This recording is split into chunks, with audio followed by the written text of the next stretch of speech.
अस्सलाम वालेकुम स्टूडेंट्स। आज हमने chapter number 13 thermo regulation and osmo regulation के एक्सरसाइज के एमसीक्यूज और शॉर्ट क्वेश्चन जो हैं वो करने हैं। एमसीक्यूज मैं आपको यहाँ पर सॉल्व करवा देती हूँ और शॉर्ट क्वेश्चंस के लिए मैंने नोट्स बनाए हैं जो मैं आपको इस वीडियो में शो करवाऊंगी। तो सबसे पहला एमसीक्यूज है which term covers the rest of the three. वो पूछ रहा है कि कौन सी ऐसी एक टर्म है इन चारों में से एक ऑप्शन है जो बाकी तीनों को भी अपने अंदर कवर कर लेती है। तो सबसे पहला ऑप्शन है ऑस्मो रेगुलेशन। ऑस्मो रेगुलेशन के अंदर एक्सक्रीशन का प्रोसेस नहीं होता, थर्मो रेगुलेशन का भी नहीं होता।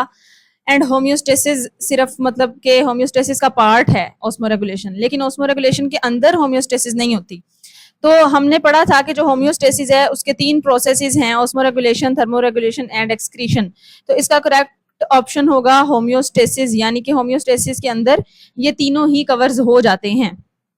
दूसरा एमसीक्यूज है marine fishes compensate for water loss by. वो कहता है कि वाटर लॉस किस वजह से जो है वाटर लॉस जब उनके अंदर हो रहा होता है तो वो उसको बचाने के लिए क्या करती हैं वाटर लॉस से बचने के लिए, क्योंकि आपको पता है कि उनके अंदर बहुत ज्यादा जो है पानी हो जाता है इस वजह से, क्योंकि समंदर के अंदर बहुत ज्यादा जो है नमकियात होती हैं समंदर के पानी के अंदर। तो वहां जब सॉल्ट्स की कंसेंट्रेशन ज्यादा होती है तो वो पानी जो है उनकी बॉडी से निकल कर बाहर चला जाता है सॉल्ट्स की तरफ, इसलिए उनकी बॉडी में वाटर लॉस बहुत ज्यादा होता है। तो वो फिर क्या करती हैं कि ड्रिंकिंग सी वाटर यानी पानी को पीकर अपनी जो वाटर लॉस है उसकी कमी को पूरा करती हैं। उसके बाद थर्ड एमसीक्यूज है how do fresh water fish primarily gain water. जो फ्रेश वाटर की फिशेज हैं ये किस तरह पानी को लेती हैं। हमें पता है कि फ्रेश वाटर फिशेज के अंदर सॉल्ट की कंसेंट्रेशन बहुत ज्यादा होती है लेकिन फ्रेश वाटर के अंदर कम होती है। तो जहां पर सॉल्ट की कंसेंट्रेशन ज्यादा होती है वहां पर पानी खुद ब खुद मूव करके चला जाता है। इस प्रोसेस को हम कहते हैं ऑस्मोसिस। नंबर 4 ऑप्शन है what is the primary heat source for endotherms. जो एंडोथर्म्स होते हैं यानी दो कैटेगरीज हम लोगों ने पढ़ी थी, एंडोथर्म्स एंड एक्टोथर्म्स। तो हमने पढ़ा था जो एक्टोथर्म्स हैं ये अपनी हीट जो है आउटसाइड से लेते हैं, लेकिन एंडोथर्म्स जो है ये अपने इनर मेटाबॉलिज्म से, इनर बॉडी प्रोसेसेस से हीट लेते हैं। तो इसका बी ऑप्शन होगा इंटरनल मेटाबॉलिज्म। उसके बाद नंबर 5 वाला एमसीक्यूज है what is the control centre for the human thermoregulation.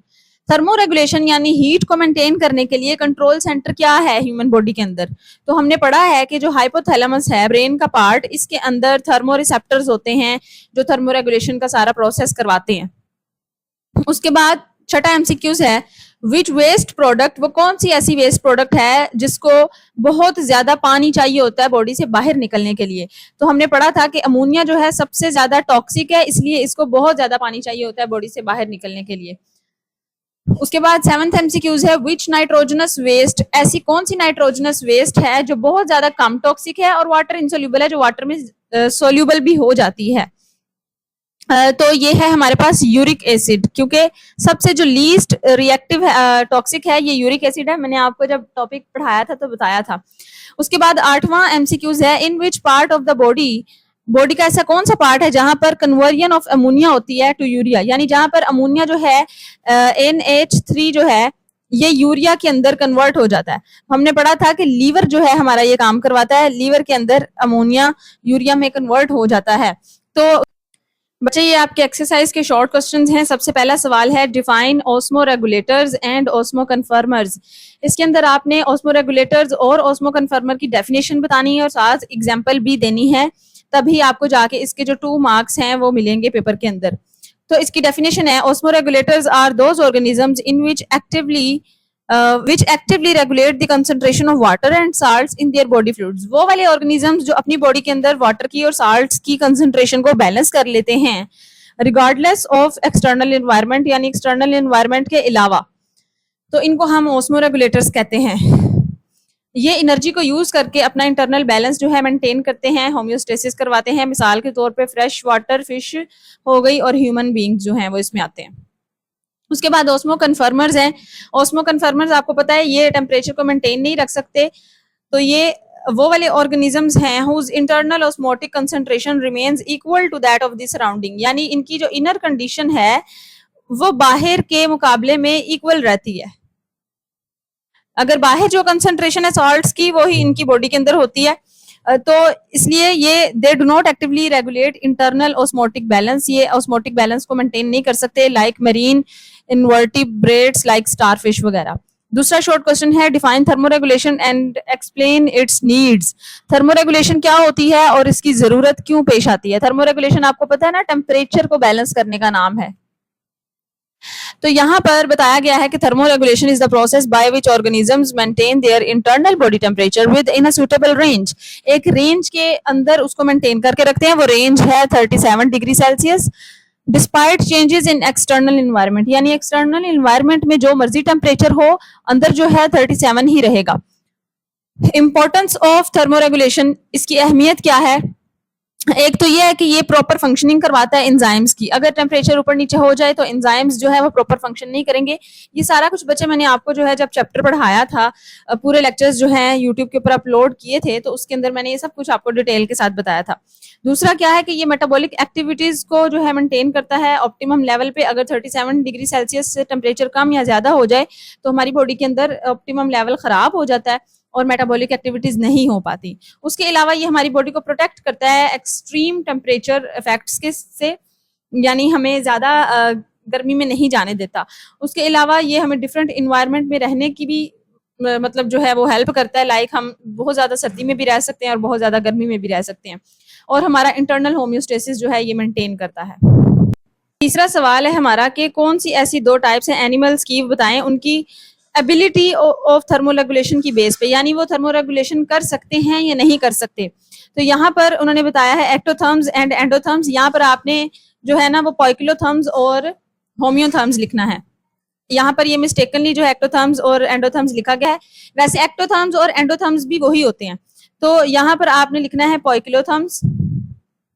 Poikilotherms वो वाले होते हैं ऑर्गेनिजम्स जो अपने अंदर नहीं कर सकते मेंटेन टेम्परेचर को, लेकिन जो होम्योथर्म्स होते हैं ये अपने अंदर मेंटेन कर लेते हैं टेम्परेचर अपनी बॉडी का। तो वैसे एक्टोथर्म्स को हम पोइकिलोथर्म्स भी कहते हैं दूसरी जुबान में, एंडोथर्म्स को हम होम्योथर्म्स भी कहते हैं, तो इसलिए आपने घबराना नहीं है, ये बिल्कुल ठीक लिखा हुआ है। जो पोइकिलोथर्म्स होते हैं, these animals depend on the external environment of the body temperature, their body temperature change with their change of surrounding, यानी जैसे इनका सराउंडिंग चेंज होता है इनका बॉडी टेम्परेचर भी बदल जाता है। लेकिन जो एंडोथर्म्स हैं यानी होम्योथर्म्स होते हैं जो अपनी बॉडी का टेम्परेचर मेंटेन रख सकते हैं, वो वाले एनिमल्स हैं जो मेंटेन करते हैं constant internal body temperature using metabolic heat. They remain inactive in all environments. अब यहाँ पर मैंने एक्टोथर्म और एंडोथर्म इसलिए भी लिख दिया क्योंकि जो ये वाला सवाल है ये दो तरह से आ सकता है। एक तो आपसे दो टाइप्स पूछ सकते हैं एनिमल्स की on the basis of ability to thermoregulate, या फिर आपसे पूछ सकते हैं on the basis of source of heat. तो अगर सोर्स ऑफ हीट आपसे पूछे तो आपने फिर एक्टोथर्म्स और एंडोथर्म्स लिखना है, लेकिन अगर आपसे पूछे कि एबिलिटी टू थर्मोरेगुलेट तो फिर आपने पोइकिलोथर्म्स और होम्योथर्म्स लिखना है। अंदर से इनका जो सारा मटेरियल है वो सेम है, और इसकी एग्जांपल है birds and mammals and humans. उसके बाद चौथा सवाल है डिफरेंशिएट बिटवीन द फॉलोइंग। अब ये जितने भी उन्होंने टर्म्स दिए हैं इसके अंदर हमने डिफरेंस बताना है उनको कि क्या फर्क है। सबसे पहले ऑस्मोरेगुलेटर और ऑस्मोकन्फर्मर्स आते हैं हमारे पास। आपको पता है ऑस्मोरेगुलेटर जो हैं ये अपना टेम्परेचर मेंटेन कर सकते हैं और ऑस्मोकन्फर्मर्स नहीं कर सकते, और ये जो है ऑस्मोरेगुलेटर एनर्जी को यूज करते हैं रेगुलेशन के लिए, जबकि ऑस्मोकन्फर्मर इतनी एनर्जी नहीं यूज करते। उसके बाद ऑस्मो रेगुलेटर्स जो हैं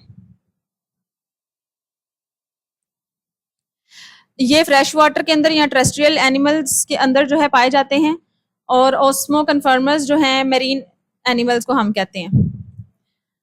ऑस्मो रेगुलेटर्स जो हैं ये सर्वाइव कर सकते हैं बहुत ज्यादा इन्वायरमेंट्स में, और ऑस्मो कन्फर्मर्स जो हैं ये सिर्फ एक स्टेबल इन्वायरमेंट में ही रह सकते हैं। ऑस्मो रेगुलेटर्स जो हैं इनके अंदर कम्प्लेक्स रेगुलेटरी मैकेनिज्म होता है, ऑस्मो कन्फर्मर्स के अंदर कोई भी रेगुलेटरी मैकेनिज्म नहीं होता। ऑस्मो रेगुलेटर्स की मिसाल है ह्यूमन बीइंग, फिशेज, और ऑस्मो कन्फर्मर्स की मिसाल है स्टारफिश वगैरह। उसके बाद कहता है एक्टोथर्म्स और एंडोथर्म्स में डिफरेंस बताएं। ये भी मैंने आपको जब पढ़ाया था तो बताया था, इसको भी आप पढ़ लीजिएगा। वेजोडाइलेशन एंड वेजोकंस्ट्रिक्शन, अब ये इंपॉर्टेंट है क्योंकि ये बुक के अंदर नहीं बताया गया तो मैं आपको समझा देती हूँ। वेजोडाइलेशन का मतलब होता है कि जो हमारी ब्लड वेजल्स है ना स्किन के अंदर, स्किन वाली साइड पे, यानी ये आपकी स्किन है उसके अंदर जो यहाँ पर ब्लड वेजल्स है ना जितनी भी यहाँ पर ऐसे जुड़ी होती हैं आपस में, ये हमारी ब्लड वेसल्स है जी, जो स्किन के ऊपर होती हैं। ये स्किन के ऊपर छोटे छोटे हेयर्स हैं, यानी ये स्किन के बिल्कुल नीचे होती हैं ब्लड वेसल्स। ये वेसल्स अगर डायलेट कर जाएं, यानी अपने रियल साइज से खुली हो जाएं, बड़ी हो जाएं, तो इनको, इस प्रोसेस को हम कहते हैं वेसोडाइलेशन। अगर यही ब्लड वेसल्स छोटी हो जाएं, अपने साइज से बहुत ज्यादा तंग हो जाएं, तो इसको हम कहते हैं वेसोकंस्ट्रिक्शन। अब ये होती क्यों है?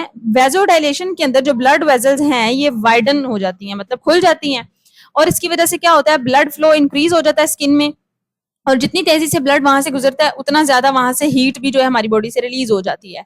और ये होता क्यों है हमारी बॉडी में? जब हम हॉट कंडीशंस में होते हैं, यानी जब हम बहुत ज्यादा गर्मी में होते हैं, ओवर हीटिंग में, यानी आपको मैंने बताया था कि हाइपरथर्मिया की जो कंडीशन होती है ना, हाइपरथर्मिया, जिसमें हीट बहुत ज्यादा बढ़ जाती है, 37 डिग्री सेल्सियस से टेम्परेचर बढ़ जाता है, तो तब फिर वेसोडाइलेशन होती है हमारी बॉडी में, और स्किन जो है हमारी रेड या गर्म हो जाती है।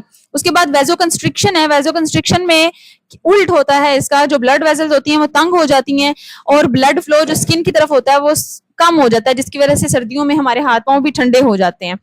ये कंजर्व करता है हीट को, यानी हीट को बॉडी से बाहर निकलने से बचाता है। क्यों? क्योंकि ये प्रोसेस सर्दी में हो रहा होता है, कोल्ड कंडीशन में, तो सर्दियों में हमें हीट ऑलरेडी चाहिए होती है, इसलिए ये प्रोसेस जो है हीट को कंजर्व करता है, यानी बचाता है। और स्किन बिकम्स पेल, और इसी वजह से हमारी स्किन जो है येलोइश हो जाती है, क्योंकि वहां पर ब्लड का फ्लो नहीं हो रहा होता। उसके बाद बचे जो अगला डिफरेंस है वो कहता है कि difference between homeotherms and poikilotherms. Homeotherms और पोइकिलोथर्म्स मैं आपको अभी बता कर आई हूँ। होम्योथर्म्स जो है टेम्परेचर मेंटेन कर सकते हैं, पोइकिलोथर्म्स नहीं कर सकते, और इसके अलावा और भी बहुत सारे डिफरेंस हैं, ये आप यहाँ पर देख सकते हैं।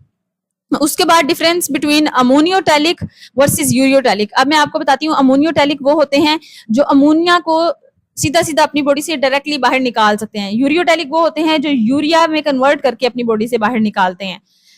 और उसके अलावा नीचे डिफरेंस दिया गया है यूरियोटैलिक एंड यूरिकोटैलिक। यूरियोटैलिक वो वाले जो यूरिया को बाहर निकालते हैं, और यूरिकोटैलिक वो वाले जो यूरिक एसिड को बाहर निकालते हैं अपनी बॉडी से। ठीक है, तो यहाँ पर ये यूरियोटैलिक और यूरिकोटैलिक का भी डिफरेंस दे दिया गया है।